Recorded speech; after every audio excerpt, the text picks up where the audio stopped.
ori o cuventis Βασίλη παλικάρι μου. Ο απόμνα κουτσαμπικιάρς. Ξέρεις γιατί? Γιατί δούλευα σαν του έρμου του ζώα να παντρέψω στους 4 αδερφάδες μου. Γιατί δεν είχαμε πατέρα και στάθηκα εγώ πατέρας. Πειράσαν τα χρόνια και τώρα με τρώει μοναξιά. Άρα κατάραγε, μη κάνεις εσύ τα ίδια. Άμα βρεις το τυχερός, να μην το κλωτσίξεις. Άμα βρεθεί το τυχερό, σνάζουν και οι πέτρες. Αλλά άμα δεν του θέλει μοίρας, όχι να κάνεις τα μπουτίγη δουλειά. Ξέρεις τι λέγανε και πολύ? Τι δώσει, τι με σκουπριγιάριξε με. Είναι αυτή η βρεγιά μαλλίγια κι όλα να αναφέρνουμε. Τι χμουρέλια λέγανε και πάλι, είναι σαν το μήλο που του κόφει γιος μέσα.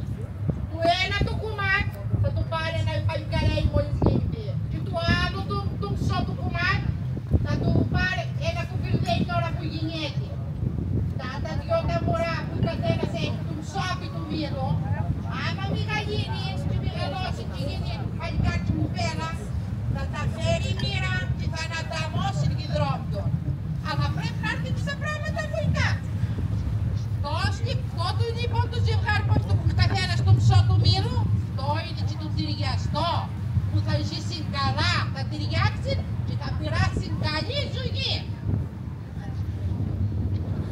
Τι λες μωρά μαλλίγια, εγώ τούτα τα πράγματα πρώτη φορά τα ακούω. Ποιος σε τα πει?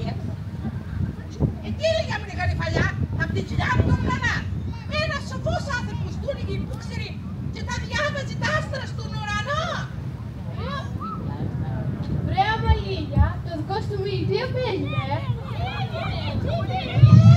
Αχ, η πηγαίνια! Του το ψάψει!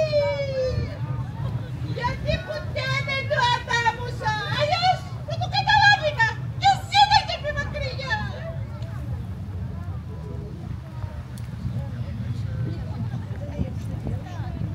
Μιλάτε καλέ, τα μοιράσατε καλά τα κλίτσια.